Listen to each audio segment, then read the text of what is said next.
बहुत जरूरी है कि दुनिया में इबादत, किसी को मानना, किसी से कुछ मांगना, किसी के सामने सर झुकाना, वो सिर्फ अल्लाह के लिए है। अल्लाह ने अपने लिए मखसूस कर दिया है। तो आप कोई ऐसा काम मत कीजिए इबादत का जो कि सिर्फ अल्लाह के लिए मखसूस है। अगर आपने कोई ऐसा काम किया जो इबादत में आप अल्लाह के लिए करते हैं तो आप उसके साथ किसी को शरीक करते हैं और इसी को शिर्क कहते हैं। तो कभी मत कीजिएगा सर, कोई कितना भी बड़ा हो, अल्लाह के सिवा कोई किसी से कुछ मांग ही नहीं सकता है, किसी की इबादत कर ही नहीं सकता है। कि दुनिया में इस पूरे आपकी जिंदगी में कोई इबादत के लायक है ही नहीं। कोई बादशाह हो, कोई भी कैसा भी हो, पैगंबर हो, रसूल हो, कुछ भी हो, वो इबादत के लायक है ही नहीं, सिर्फ अल्लाह। ये मखसूस है अल्लाह के लिए।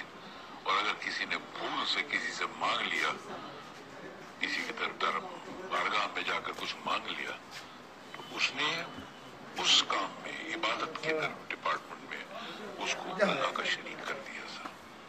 अल्लाह नहीं बख्शेगा सर। भगवान को आप बनाए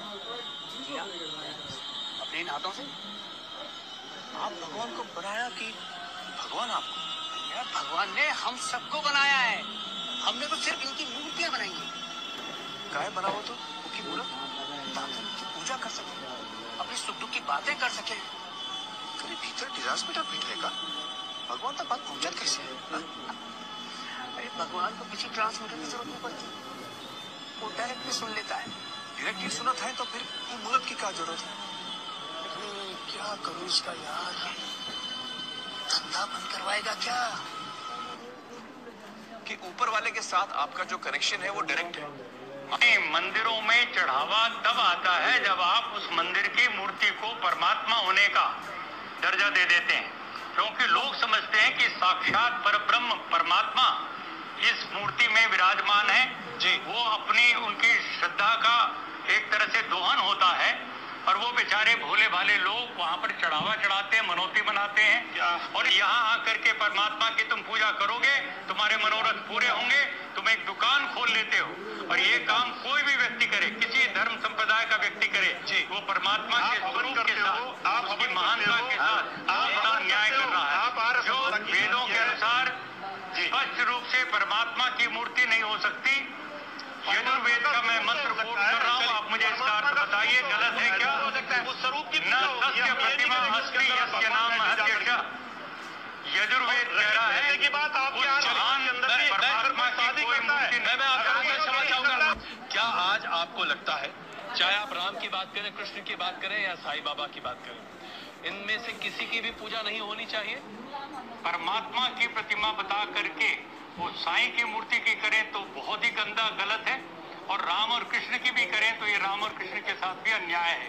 राम और कृष्ण ईश्वर भक्त थे जी, उन्होंने कभी दावा नहीं किया कि मैं ईश्वर हूँ और मेरी पूजा की जाए, ऐसी कोई बात नहीं है इसमें। मैं कहना चाहता हूँ स्वामी जी, हमारे देश में मूर्ति पूजा नहीं थी। बिल्कुल स्वामी जी। और सबसे अहम किताब हिंदू धर्म में है वेद। जब हम वेद पढ़ते हैं, यजुर्वेद में लिखा हुआ है, पाठ नंबर 32 मंत्र नंबर 3 में, न तस्य प्रतिमा अस्ति, उस भगवान, उस खुदा की कोई भी प्रतिमा नहीं है, कोई भी बुद्ध नहीं है, कोई भी स्टैच्यू नहीं है, स्कल्पचर नहीं है, फोटोग्राफ नहीं है, पेंटिंग नहीं है।